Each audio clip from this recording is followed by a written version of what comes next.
There is a specific kind of exhaustion that comes from carrying something you cannot fix. Not physical tiredness, a deeper kind. The tiredness of lying awake, running the same problem through your mind for the 100th time, searching for a solution that simply isn't there. A diagnosis with no clear answer, a relationship that keeps breaking no matter what you try, a door that keeps closing again and again no matter how hard you push. Maybe you are there right now, and somewhere inside, a quiet question keeps surfacing. What do I do when I have genuinely done everything I know how to do, and it still isn't enough? Bismillahir Rahmanir Rahim. All praise belongs to Allah, and peace and blessings be upon His final messenger, Muhammad sallallahu alaihi wasallam. Today, we are going to sit with that question honestly and look at what Rasulullah sallallahu alaihi wasallam taught his companions about facing exactly this kind of moment. This feeling of helplessness is not new, and it is not a flaw in your faith. Even the closest companions of Rasulullah sallallahu alaihi wasallam experienced it. Life was never promised to be a straight line of ease. But what was promised again and again is that you are never facing the impossible alone. There is a well-known teaching in which Rasulullah sallallahu alaihi wasallam was approached by a man who left his camel untied, saying he trusted in Allah to protect it. Rasulullah sallallahu alaihi wasallam corrected him gently, teaching him to tie his camel first and then place his trust in Allah. This single teaching holds an entire worldview inside it. Tawakkul, true reliance on Allah, was never taught as passivity. It was never taught as simply waiting for things to fall into place while doing nothing. It is a partnership. You do what is within your ability with sincerity and effort, and then you hand the outcome, the part you cannot control, over to the one who controls everything. Think about how much pressure that removes. You are not responsible for controlling outcomes. You were never asked to. You are only responsible for your effort, your sincerity, and your intention. The rest belongs to Allah. This is where many of us struggle though, isn't it? Because tying the camel is the easy part. It's the letting go afterward that feels almost impossible. We do our part, and then we keep gripping the outcome anyway. We replay it. We panic over it. We try to control what was never ours to control in the first place. Rasulullah sallallahu alaihi wasallam also taught something remarkable about the depth of that reliance. He described how if people truly relied on Allah the way they were meant to, Allah would provide for them the way He provides for a bird.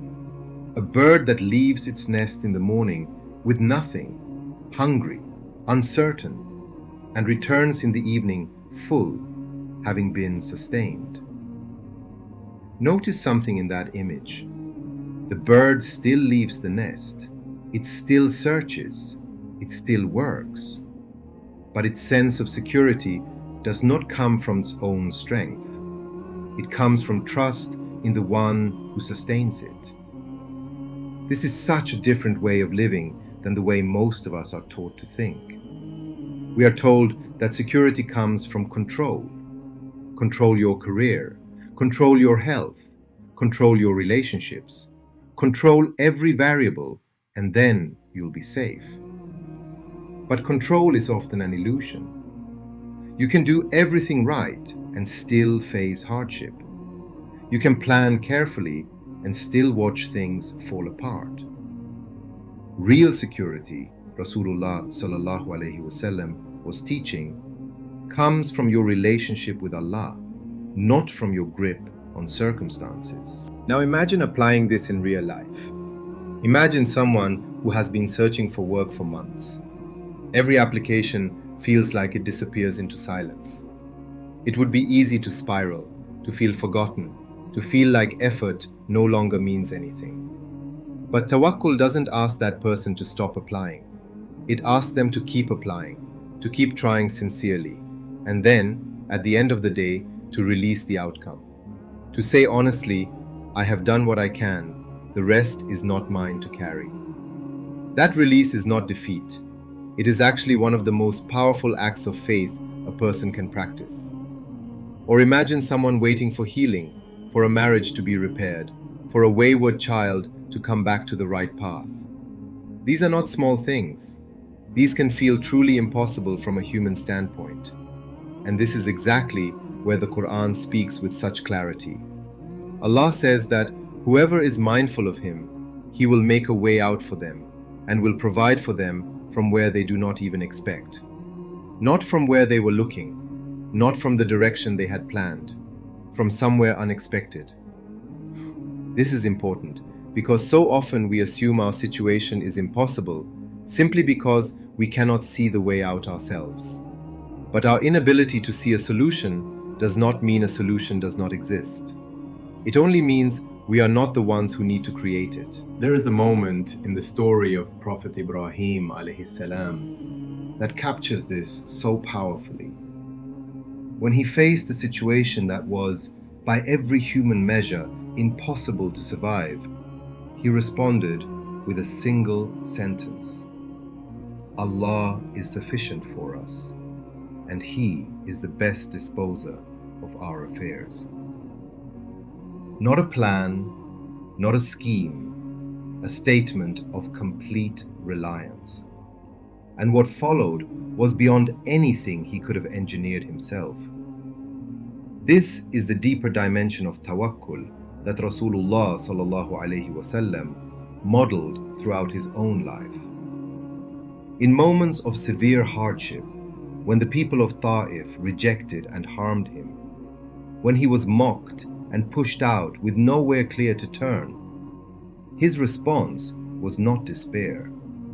It was turning back to Allah, describing his weakness honestly, and still trusting that Allah had not abandoned him. That is the model. Total honesty about your pain, combined with total trust in Allah's plan. So what does this look like practically for you today, in whatever impossible situation you are facing? First, identify what is actually within your control and do that part with full sincerity. Don't skip the effort. Don't use trust in Allah as an excuse for inaction. Second, consciously hand over what is outside your control. This might mean saying it out loud in your own words as a form of dua. Ya Allah, I have done what I can. I trust you with what happens next.